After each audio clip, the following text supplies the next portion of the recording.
আমি প্রথম জঙ্গলমহল যার হাত ধরে ঢুকি তার নাম হচ্ছে ছত্রধর মাহাতো। আমাকে তখন ছত্রধর আমার ব্লকের প্রেসিডেন্ট ছিল।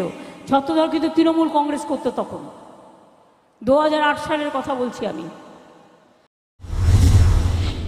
শুক্রবার গোপীবল্লভপুরে সভায় মমতা বন্দ্যোপাধ্যায় স্বীকার করে নিলেন ছত্রধর মাহাতো তৃণমূলেরই সদস্য ছিলেন। মমতা 2008 সালের ঘটনা উল্লেখ করেছেন, যে সময় মাওবাদী কার্যকলাপ তুঙ্গে ছিল। সে সময় পুলিশি সন্ত্রাস বিরোধী জনসাধারণের কমিটি গড়ে তোলেন ছত্রধর মাহাতোরা।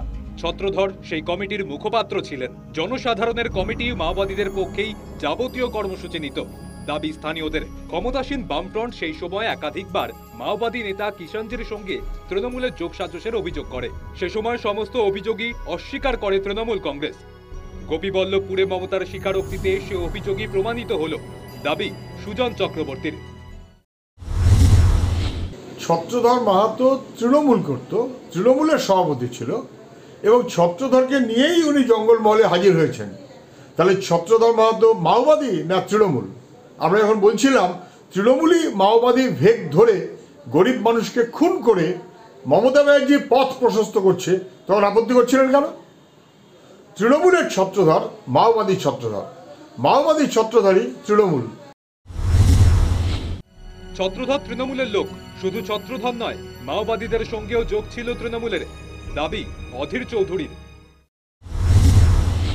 ছত্রধর মাহাতো তৃণমূলের লোক, সবাই জানে এটা। তার গোটা পরিবার তৃণমূলের লোক। কিষাণজিকে যাদের দৌলতে কিষাণজিকে মারা সম্ভব হয়েছে তারাও তৃণমূলের লোক, সব প্ল্যান্টেড লোক, সবাই জানে এগুলো। সেখানে যখন বামেদের সঙ্গে লড়াই, তখন এই তৃণমূল সেখানকার সমস্ত মাওবাদীদের মদত করেছিল। এই বিতর্কে ফিরে এলো জ্ঞানেশ্বরী এক্সপ্রেস দুর্ঘটনার প্রসঙ্গ। 2010 সালে পশ্চিম মেদিনীপুরে লাইনচ্যুত হয়ে দুর্ঘটনার মুখে পড়ে জ্ঞানেশ্বরী এক্সপ্রেস। 141 জনের মৃত্যু হয়। এই দুর্ঘটনায় জনসাধারণ কমিটির সদস্যকে গ্রেপ্তারও করা হয়।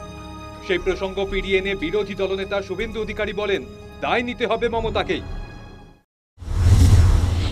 উনি বলেছেন যে ছত্রধর মাহাতো আমার লোক। আমি বলি, ছত্রধর মাহাতো যদি আপনার লোক হয়, কিষাণজিও আপনার লোক। তাহলে জ্ঞানেশ্বরী হত্যাকাণ্ডের দায়িত্ব মমতা ব্যানার্জিকে নিতে হবে।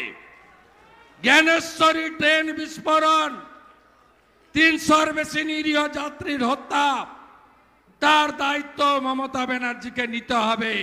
প্রকাশ্যে আজকে বলে গেলাম। কয়েকদিন আগেই মমতা দাবি করেছিলেন নন্দীগ্রাম আন্দোলনে অধিকারী পরিবার হারমাদদের পক্ষে ছিল। এবার ছত্রধর মাহাতো তৃণমূলে ছিলেন বলে স্বীকার করে নিলেন তৃণমূল সুপ্রিমো। নন্দীগ্রাম এবং জঙ্গলমহল 11 সালে তৃণমূলকে ক্ষমতায় আনতে অনুঘটকের কাজ করেছিল। তবে কি এতদিন সেই আন্দোলন নিয়ে ভুল তথ্যই জানত মানুষ? News time.